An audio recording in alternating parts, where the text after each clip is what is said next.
Michael Shaw lives in Santa Cruz. He's been involved for many years with trying to understand why it was that the people in local government were blocking the development of a piece of property he had. He didn't want to build on it. He didn't want to make any money on it.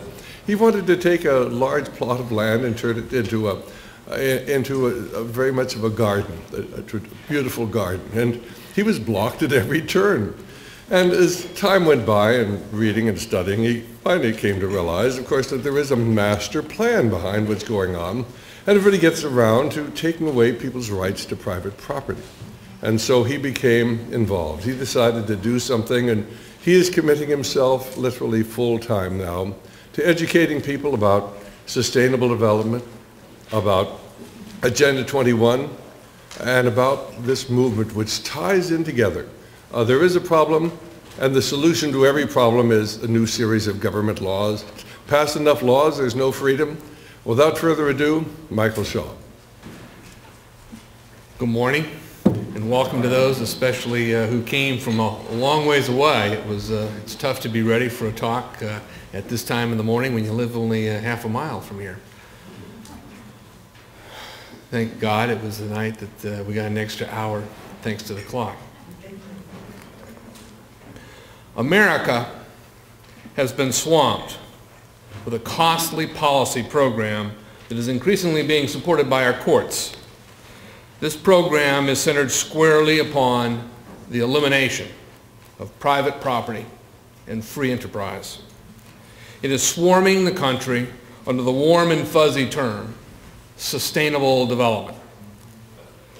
Sustainable development is the popularized expression for Agenda 21. Agenda 21 is the 1992 United Nations Rio de Janeiro Declaration on the Environment and Development.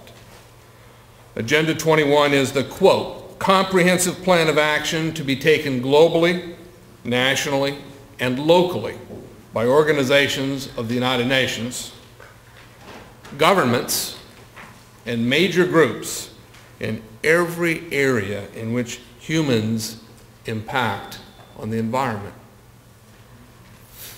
That means everything.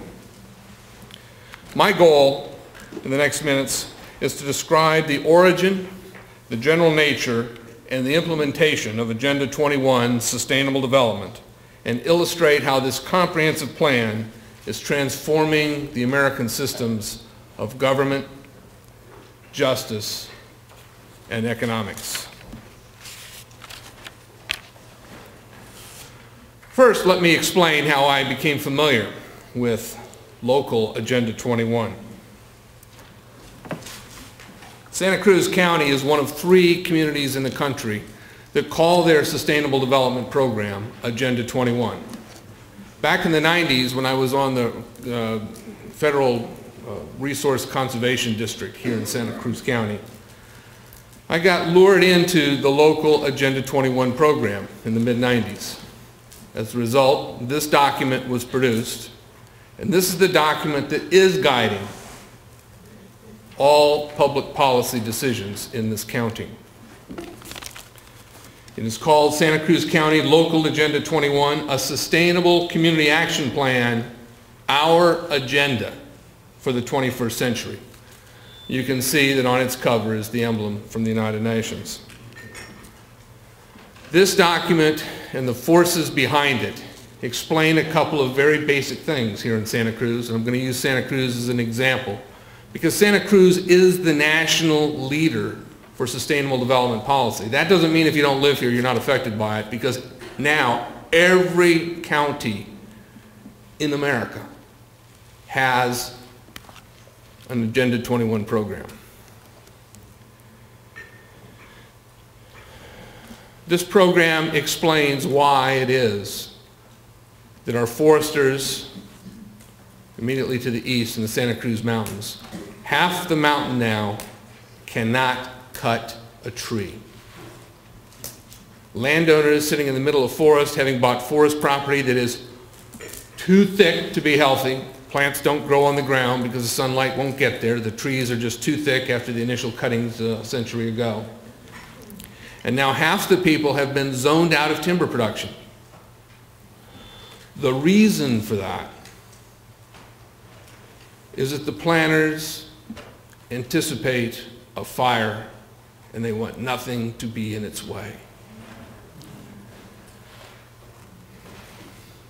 Our farmlands, sitting on a rich aquifer that's filled from across the state and from our mountains where we get heavy amounts of rainfall, filled with fresh water right up to the coastline, have been imposed a water tax on the water they draw from their own wells, on the theory that, well, they're using up all the water and there'll be nothing left.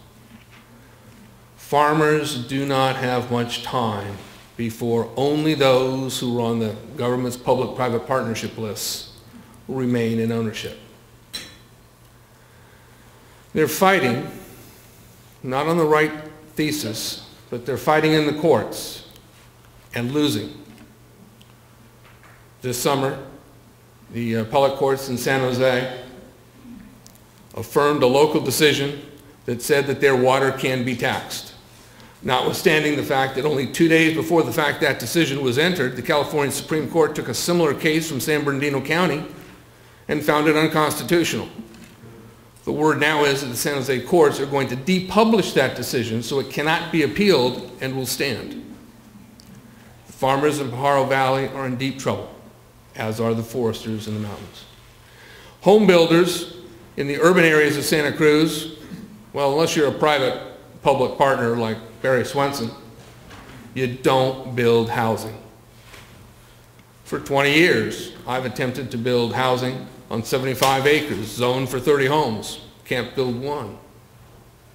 But Barry Swenson will build stack 'em and pack 'em units in Santa Cruz. It's going to move all the way down to Watsonville along the railroad track.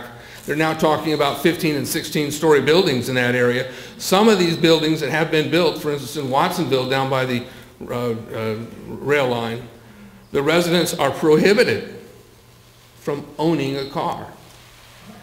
That begins to tie into the transportation plans here in Santa Cruz County. In 2004, the voters of Santa Cruz County turned down a multi-hundred-million-dollar bond that was to be used to build the rail line here along the coastline. A few dollars to widen the road. It was going to take them 17 years to get 3 lanes along Highway 1 here in Santa Cruz County. The voters of Santa Cruz County had some sense that something was wrong, and only 42% voted for this bond, which needed 67% to pass.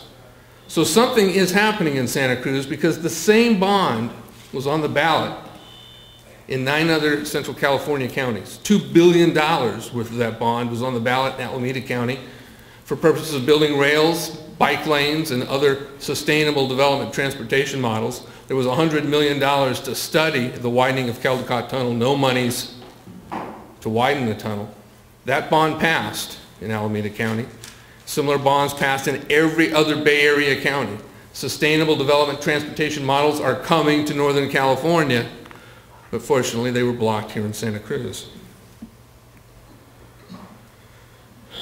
A man named Gary Lawrence is an advisor to the United States President's Council on Sustainable Development. He was a delegate to the 1996 UN Habitat II conference, and he's a director for the Center for Sustainable Communities at the University of Washington. He's also a chief planner for the city of Seattle. And in 1998, at the United Nations meeting in London, he said the following, quote, "Participating in the United Nations planning process would very likely bring out many who would actively work to defeat any local official undertaking local Agenda 21. So we call our processes something else, such as comprehensive planning, used in the state of Wisconsin, growth management, the state of Oregon, or smart growth, Governor Schwarzenegger's favorite term. Today, terms like visioning, common, such as Common Ground Monterey, 2020, 2020 San Fernando Valley, 2020, you name it, there's probably 20 counties in California that use the term 2020 to describe their Agenda 21 program, or community plan are used in lieu of Agenda 21.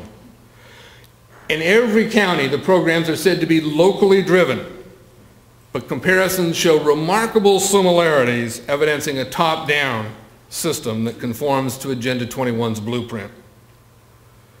The global to local scheme is facilitated with federal agents, with federal dollars, excuse me, and change agents coming out of every college across the country.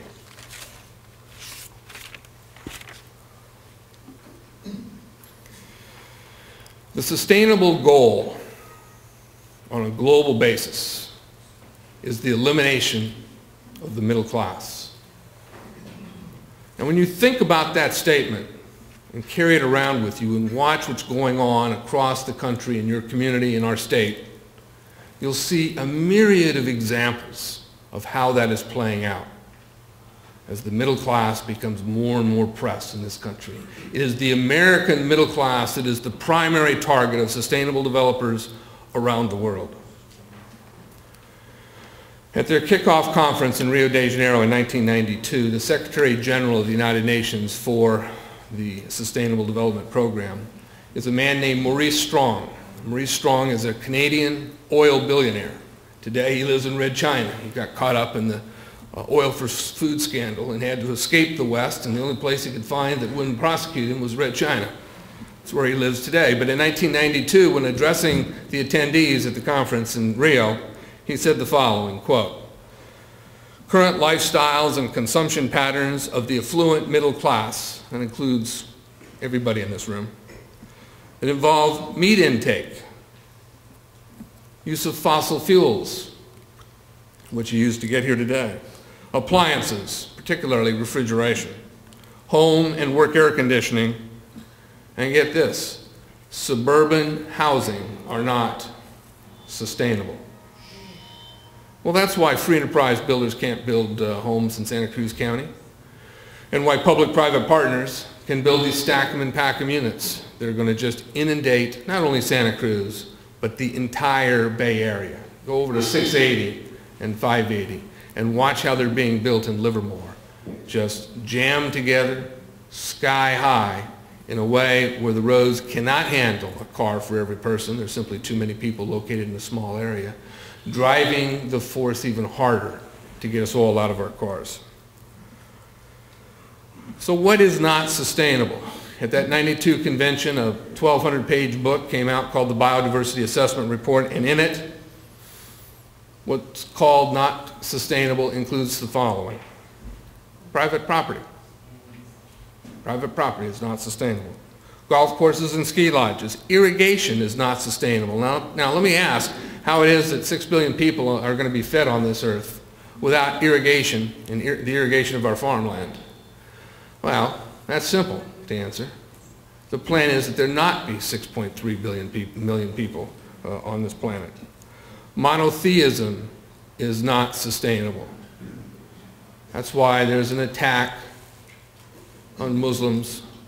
That's why there's an undermining of Christianity, etc. Commercial agriculture has been deemed not sustainable, and so has the family unit. After all, it takes a village to raise a child.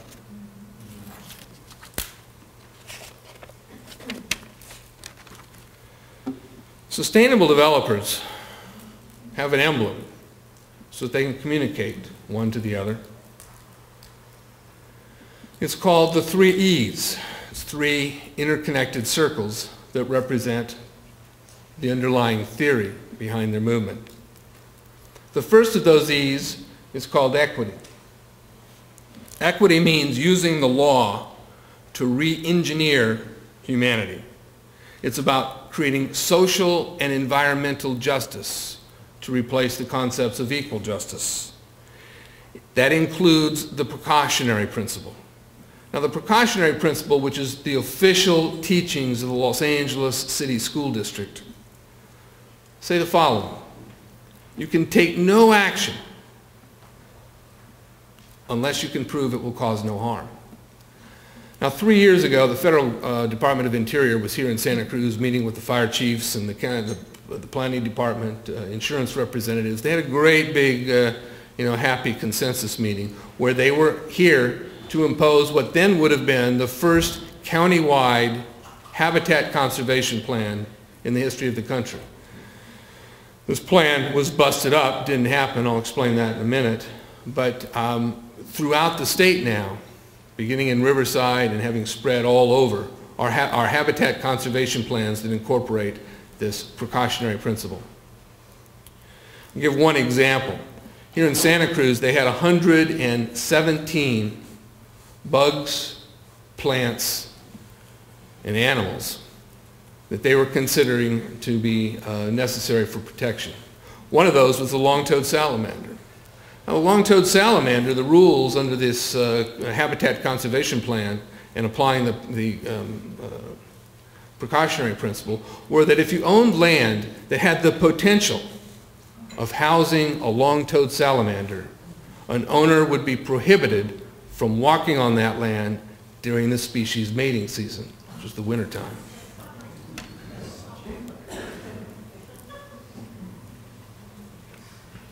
Now, I busted the little meeting that they were having down at the Aptos Fire Station on that specific plan and simply asked the woman from the Federal Department of Interior how it was then that a person could manage their land. In our case, we were managing the weeds in a riparian area where the species lives, down in La Selva Beach. And the only way you could manage the weeds is to go after them in the wintertime. Once you got past winter, it was ready to go to seed, and it would be there the following year. And after making plainly evident that the progress that human beings take to improve their lot and the lots of others, including other species, was to be completely prohibited by these regulations, the lady had the decency to break into tears. Now, in Santa Cruz, the Habitat Conservation Plan, little seance, was completely busted up, and it did not happen here at that time. And yet, working with local public-private partners, that means business. Whenever I say that, I'm talking about certain businessmen. You can think of the man Schindler in the movie Schindler's List. There are Schindlers all over this county, all over this state, and all over this country. Now, I don't mean people necessarily with a good spirit of Schindler in the movie Schindler's List, but I'm talking about people who are working to the same philosophical basis. That is, they partner for their advantage in this ugly combination of business and government. The second of the 3 E's is economy.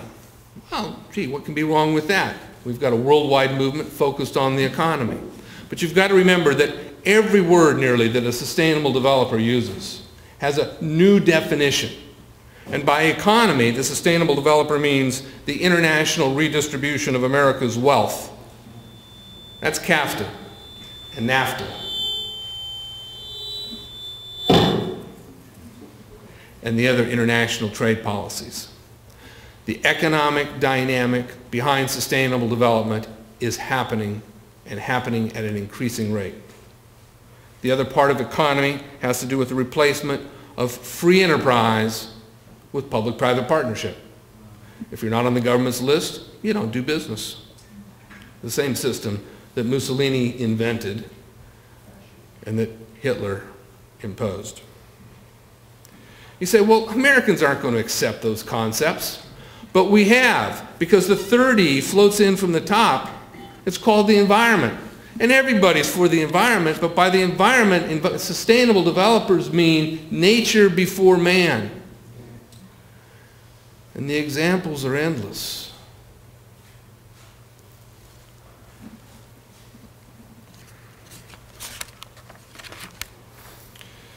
The United States support for Sustainable Development, Agenda 21, is quite thorough.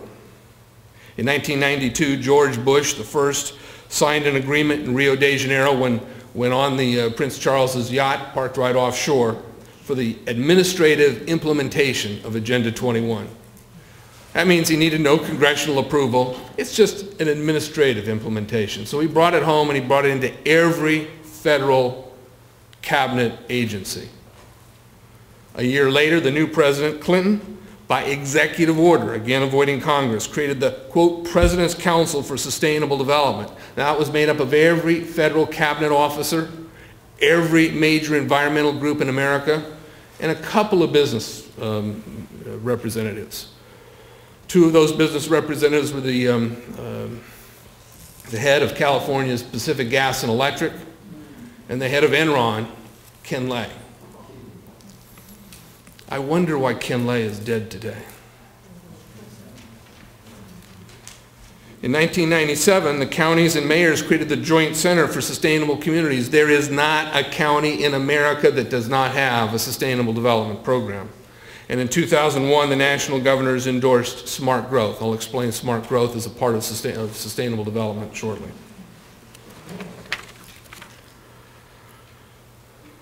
Just to give an overview of where the United Nations fits into this, philosophically at least. At the Habitat 1 conference report in 1976, the UN made its position very clear when they said that, quote, private land ownership is also a principal instrument of accumulation and concentration of wealth, and therefore contributes to social injustice. Public control of land use is therefore indispensable. If you live in Santa Cruz County, you see exactly how it is in America that land use is being taken out of the control of the citizenry and put into this centralized bastion under this horrible concept of sustainable development. Sustainable development generally breaks into three categories. The first category is land use, and that's where my focus today is going to be. But the other two categories you should be aware of. The second is education. Sustainable development and No Child Left Behind are part and parcel of the same thing. If your children are in government school and in many private schools, they are being indoctrinated to the end that if the land use controls do not take the baby boomers by storm, and they have to fight this continuing into the next generation will be psychologically and educationally prepared to accept the sustainable development world vision. And the third part is called population control. There's much less written on it, but those who lead the movement, people like David Foreman or Dr. Michael Saleh, formerly at the University of California at Santa Cruz, population control means fewer than 500 million people on the planet. That's a reduction of human population by 93%. The land use program itself is broken into two major components. The first component is called the Wildlands Project. The Wildlands Project calls for the elimination of human presence on over 50% of the American landscape, with heavily controlled activity on most of the rest of American land.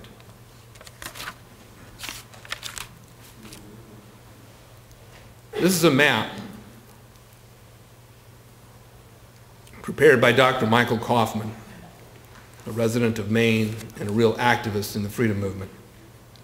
It was compiled from information that he and a handful of other guys obtained in Geneva in 1994, just before the United States Senate was ready to endorse the Biodiversity Treaty, the cornerstone of sustainable development activity.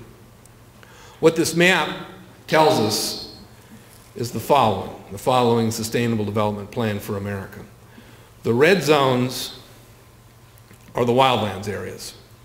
There is to be no human activity, no extraction of resources in these zones. The yellow or orange areas are the buffer zones. These are controlled and heavily regulated under public-private partnership rules, meaning if you're not on the inside, you'll not be engaged in business, and you won't be living there either. The black dots are the smart growth zones. I'll come back to that in a minute. You say, well, that's a crazy notion. This is America. We go camping in those red zones. We drive through them. Well, give consideration to the following. The dam bustings back in the 1990s, restricting our water supply. I understand that Paul Wolfowitz is now chairman of the World Bank, Bush administration executive. And the call from the World Bank is that all human beings have no more than 10 gallons of water per day per person. Americans use, on average, including the watering of our lawns, 140 gallons per day.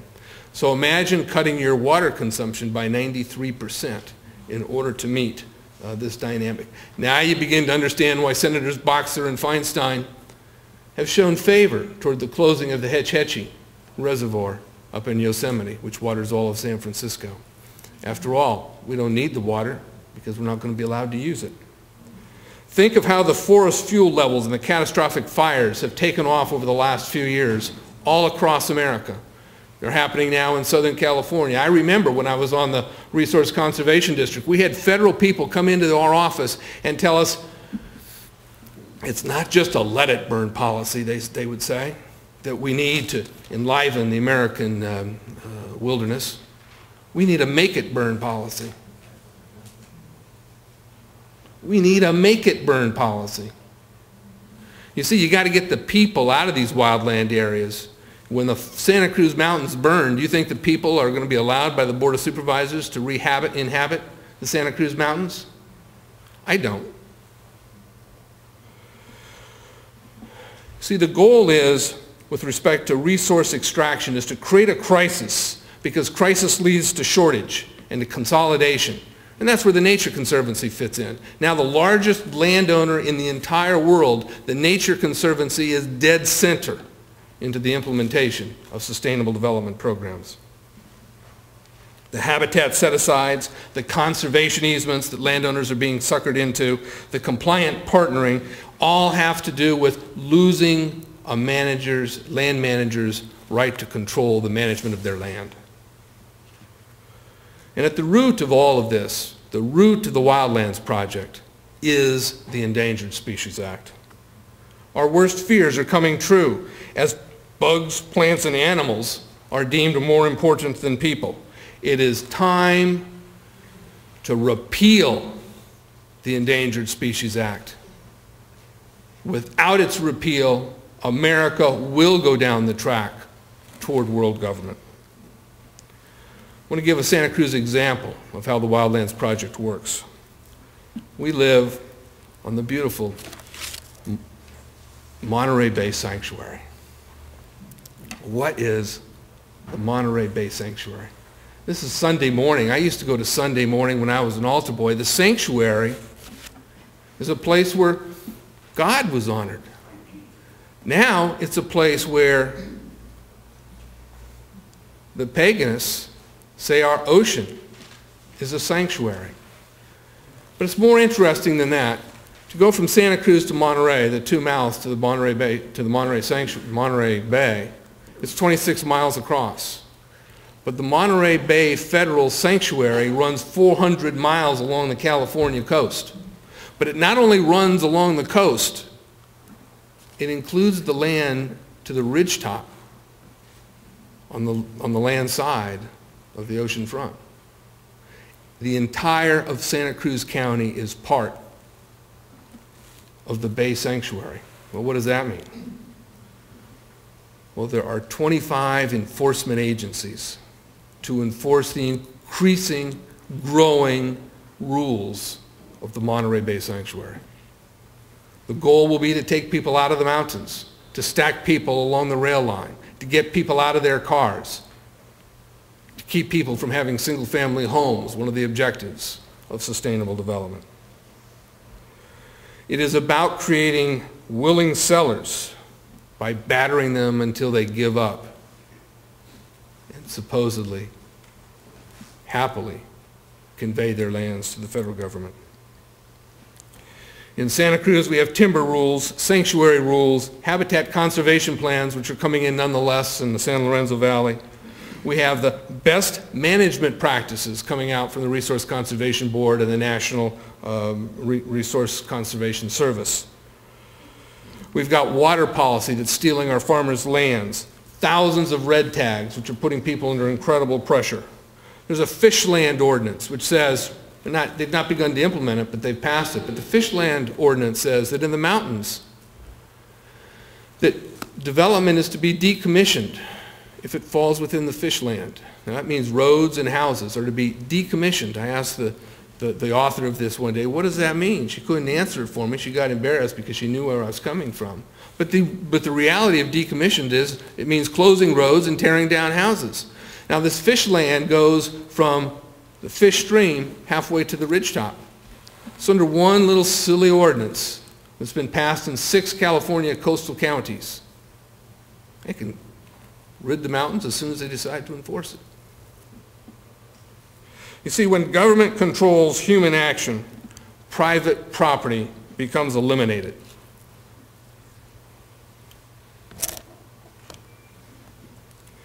We have a tape, DVD, done by Dr. Michael Kaufman in the year 2005, where he takes the map I showed you earlier and shows how it has been implemented almost completely.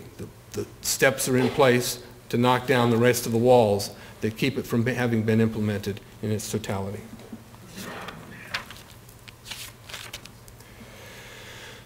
The other element of the land use plan of sustainable development is called smart growth. Welcome to a smart growth community. Santa Cruz County, in deposition by the zoning administrator, was acknowledged to be being implemented by the planning department in accordance with smart growth principles. Smart growth is dense human settlements subject to increasing controls on how we live and increasing restrictions on our mobility. In a decade, you won't recognize Santa Cruz because that railroad track is going to be jammed with people. Jobs will increasingly be assigned to people, and the community will raise your child. You just put them to bed at night. No worry. When it comes to smart growth, you've got to realize that it's about a new mobility, trails and rails. It's about dense government-controlled real estate along those rail lines. It's about compliant government partners, the sustainable developers who will be doing the business.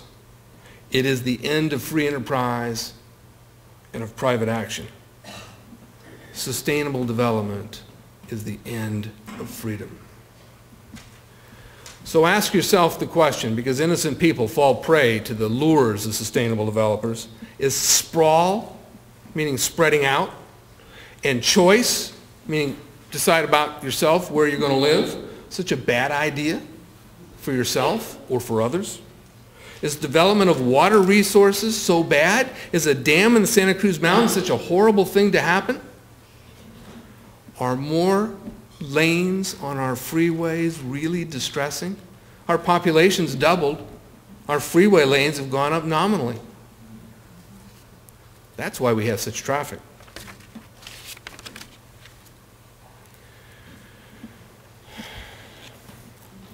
This gives you a picture of what sustainable development communities, smart growth communities will look like. One of the activists, smart growth activists, said, when we're done, it'll be the animals on the outside looking in. See, the idea is to put people on small islands, make them cogs in an elite's design for a new world order. Agenda 21 is being implemented through a burgeoning system of state-sponsored, here in America, state-sponsored Soviets, a system that Al Gore called the reinvention of government. Now, a state Soviet is a system of councils that report to an apex council. It implements a predetermined outcome that affects a region or a neighborhood. It's usually arranged through a process called facilitated consensus. It means you go along or you get out of the room. Members of a Soviet council are chosen by virtue of their willingness to comply with the outcome and their one-mindedness with the group. State Soviets are the operating mechanism of a government-controlled economy, whether it be socialism or public-private partnerships. Santa Cruz had gone a little quiet for a few years, beginning in 2002 through to the early part of this year with regards to its public Soviet creations. Today they're back in full force. Fred Keeley heads up a transportation commission that is pure Soviet. We've got those meetings on tape. There's a Santa Cruz City business conglomerate that is putting together the public-private partnership Soviet council system for public involvement so long as you go along. And others are in the works.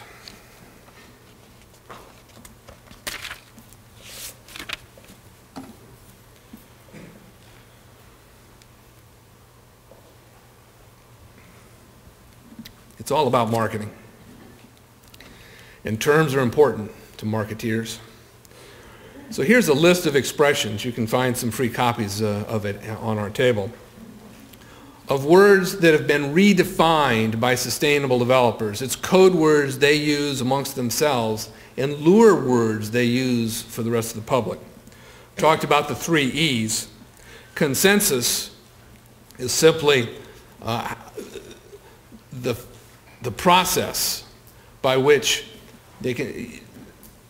social scientists now have learned what they think are ways to take a room and cause a room to have no dissent. And of course, if there are dissenters, there's a way they cull them and marginalize them from the crowd. Now, there are ways of breaking up this kind of consensus. We have materials. Bev Ekman's been a leader in this field for how you and 3 other people, it was 2 of us who busted up the Habitat Conservation Plan for this county, notwithstanding that there were 50 stakeholders involved in its implementation. So it only takes a handful of people in any community to go in and derail, at least for a while. They always come back. I mean, it is a rubber ball that keeps bouncing. But you can derail it and thereby slow it down, giving us some time for the people in your community to begin to understand what sustainable development truly is. Social justice is one of their key ones. Social justice is communism. Equal justice is a different concept altogether, and that's the American concept. We need to begin to focus ourselves on those differences. Common good is, one of their old standbys from, early in the last century. Common good is communism. Regional. Everything's moving regional. Regional water, regional transportation, regional air quality. None of these people are elected. Regionalism, in the words of Charlotte Iserbyt, a leader in this movement, is communism. The man who started regionalism in California, sadly, was Ronald Reagan. We have had no relief from our leaders, left or right. They both have taken us down this spike toward sustainable development. Stakeholder. I like to describe a stakeholder as someone with a spear coming right at the heart of private property. When someone tells you they're a stakeholder in your neighborhood, meaning they can control the color of your house or other aspects of the management of your property, reject them.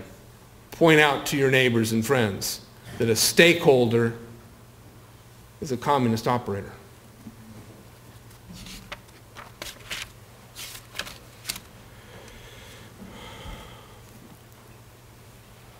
We're dealing with what I call a planned evolution.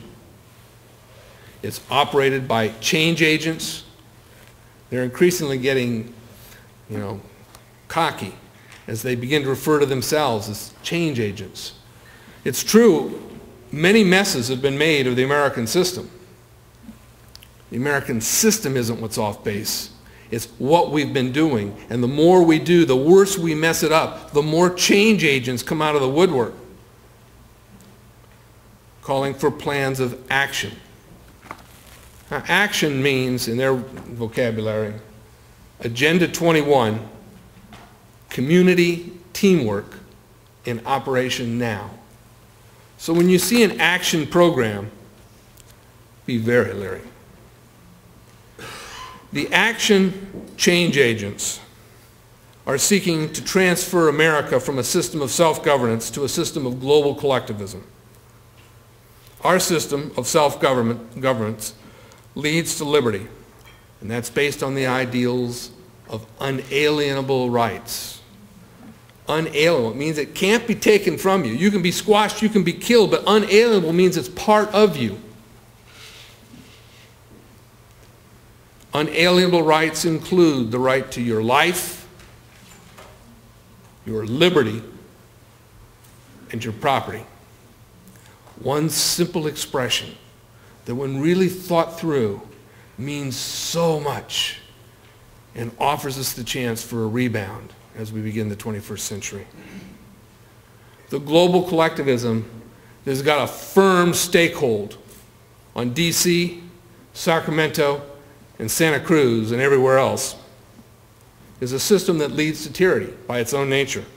It's based on the idea of the United Nations Declaration of Human Rights, which incorporates the 3 E's: social equity, the new economy, and environmental justice.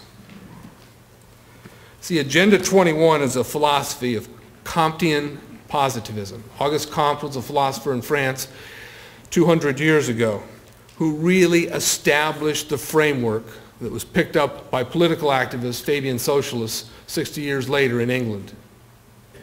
And their action programs, alive today, are what is driving this worldwide movement for sustainable development. People say, oh, Fabian socialism, that died after the Second World War. Well, then how would you explain the fact that Tony Blair is the past chairman of the British Fabian Socialist Society?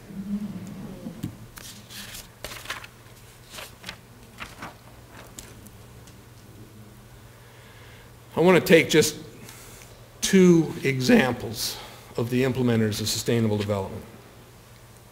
ICLEI is the International Council for Local Environmental Initiatives. ICLEI, in its own words, is an international association of local governments implementing sustainable development.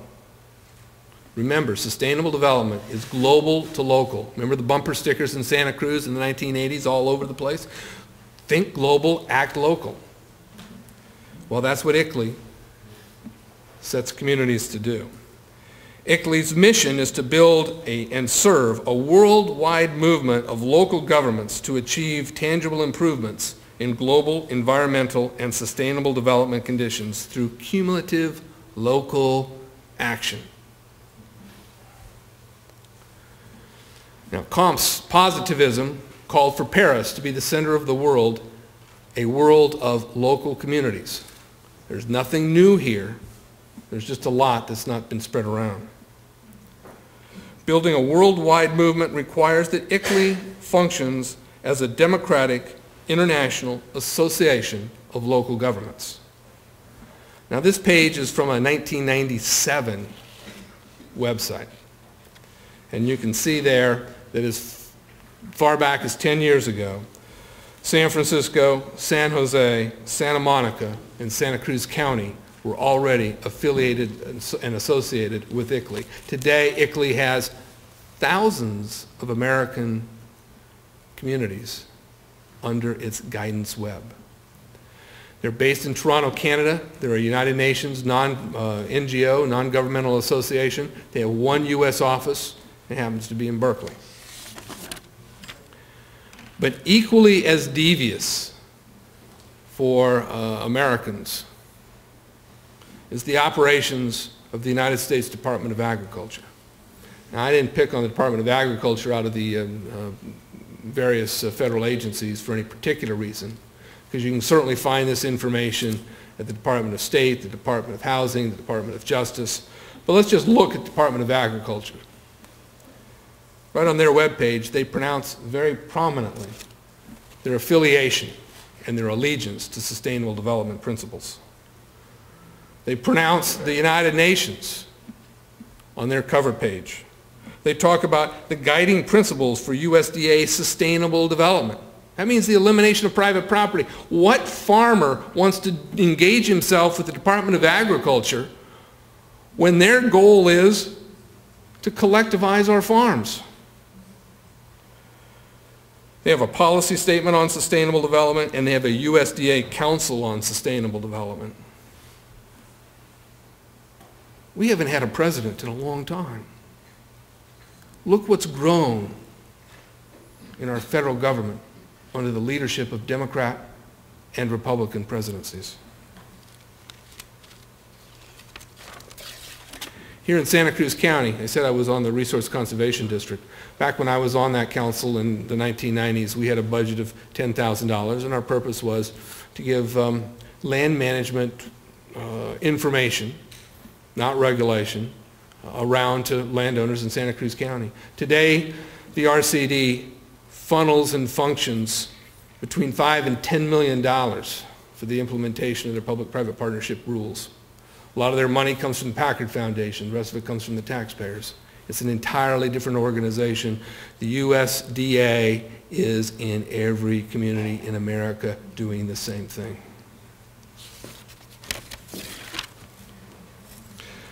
So we really come down to a question that we all have to ask, and that our children, teenagers especially, have to become aware of. And that is, what philosophy of rights do we live by here in the United States? You know, the world, current times, offers two political philosophies for consideration, I mean, in the main scale of things. The first is based on individual rights. Its best expression is founded in the United States Declaration of Independence.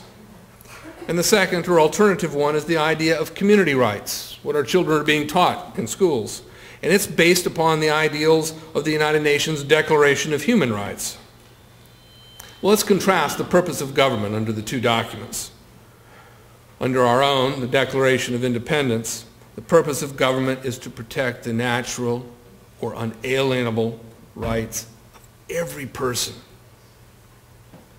But under the UN document, the purpose is to control the individual for the greater good of the community. If there happen to be too many of us, well, we'll simply take care of that problem. The language in the Declaration of Independence says that, quote, that all men are created equal and that they are endowed by their Creator with certain unalienable rights. And from that, all good things have flown for 200 years in America. But the Declaration of Human Rights, which I'll say interestingly, you'll find when you walk into a Santa Cruz County library, you go to the front desk and they always prominently have the Declaration of Human Rights displayed. There's no U.S. Declaration of Independence there, just the UN Declaration of Human Rights. But what's key here is the section I'm about to describe for you isn't in their copy. They know this shows the essence of the UN political dynamic, and so they simply deleted it. But in Section 29, Article 29, Section 3 of the UN document, it says, quote, rights and freedoms may be in no way exercised contrary to the purposes and principles of the United Nations.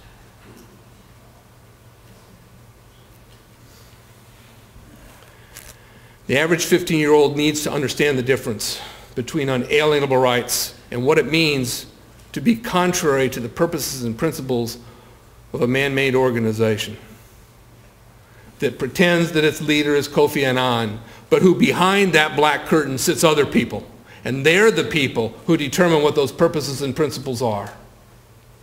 They're the leaders of the public-private partnership movement around the world, people like the Rothschilds and the Rockefellers. The United Nations is alive and well in this community. It's got a United Nations Associates membership that is very active.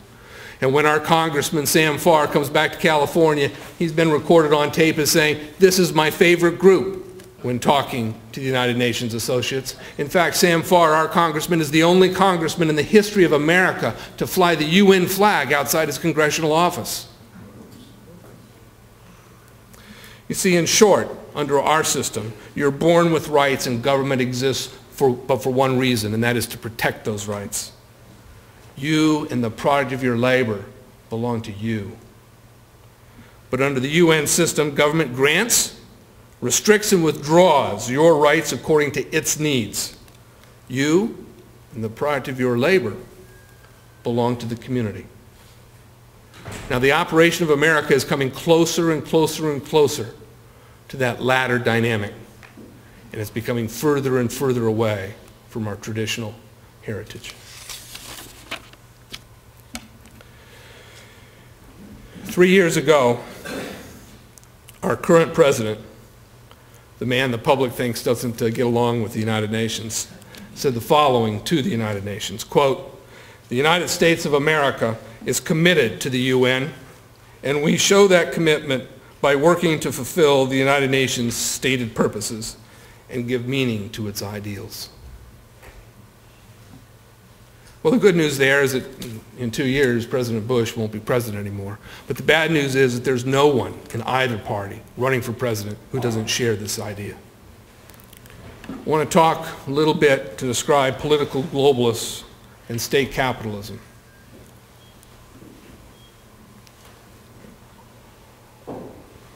If you look in the Webster's Dictionary and look up capitalism, I've always, for many years thought myself as a capitalist. But you look in the dictionary, and it tells you that capitalism was once a system of free business, but increasingly it's become a system of government-private partnership. And we're certainly seeing that around the world, as this new world order isn't old-line Stalinist communism. It's a combination of Mussolini business and Lenin-Stalinist social policy. What we have today with the political globalists around the world and in this country and their state capitalist partners is an assault on land, the growth of government-business partnership, and the growing war on free enterprise. And with Agenda 21, we see other issues emerging. For instance, the war on human health care, the surrender of individuality to sustainability. And over the next decade, as our medical system becomes bankrupted, we're going to see that come out in spades. We're embedding a system of comprehensive planning, Gore's reinvention of government. We're redefining Christianity toward a global religion. We're taking central control of education. We're building global citizens and human drones. Our schools have become dangerous places of thought. Political globalist trade policy is happening all over, NAFTA and CAFTA. Monetary uncertainty is looming around the corner. All this is being accelerated by our trade policy, the regionalism, and the surrender of our national sovereignty, as evidenced by the loss of our borders and the failure of our treasury for solid money policy.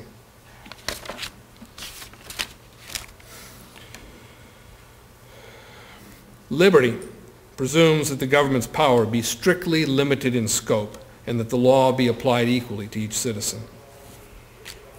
Freedom means that we can each act on our own authority, limited by our legal responsibility not to infringe on the equal rights of another, and the moral and social responsibility to respect the dignity of others.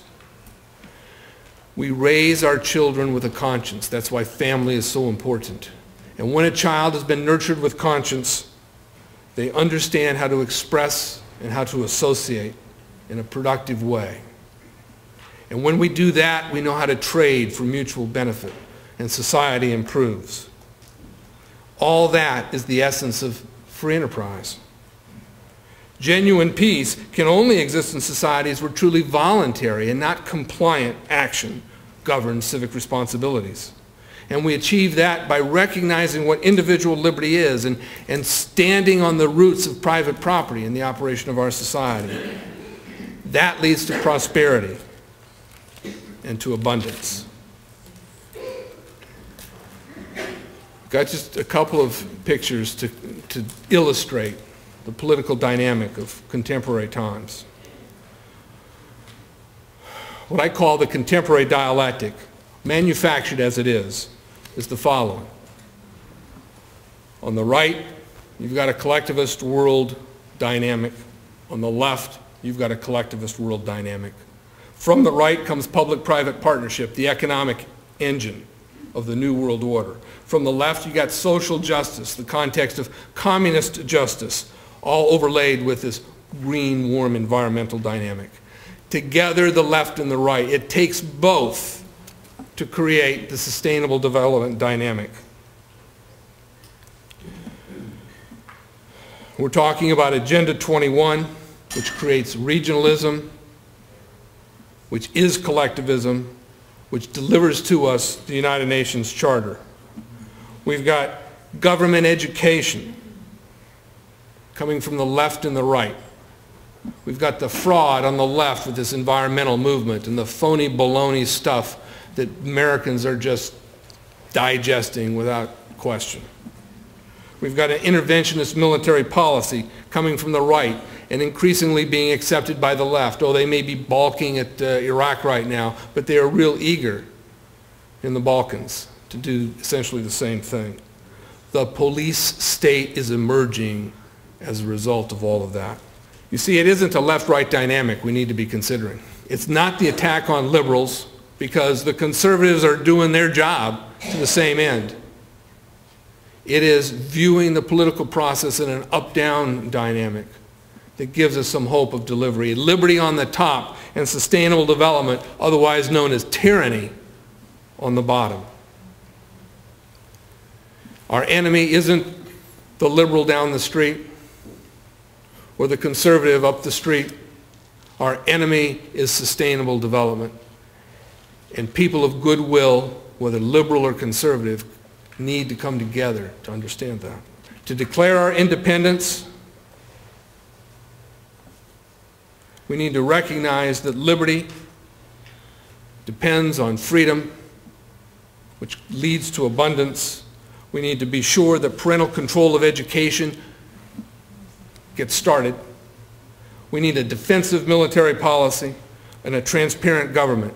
Individual liberty, economic liberty, free association, free expression, free enterprise, and private property are the things we need to focus on. I want to thank you for being here today. I want to invite you to our table. When there, you'll find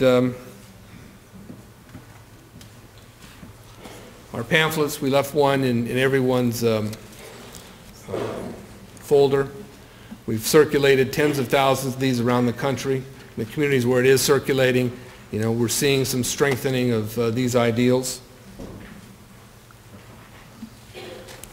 Highlights from our series, 2.5 years on Radio Liberty at Freedom 21 Santa Cruz are encased in this 8-hour War on Reason, which is a good cross-section, 8-hour cross-section of the issues I've talked about here today. And the stellar 6-hour DVD, Liberty or Sustainable Development, with Tom DeWeese, Michael Chapman, Beverly Eckman, myself, and Michael Kaufman, a good cross-section on the issues we've talked about here today. It is a matter of spreading this kind of information to our friends, neighbors, and relatives, because if we don't, our children are going to be living in a one world order of sustainable development. Those who are selected for its course. Thank you for being here today. And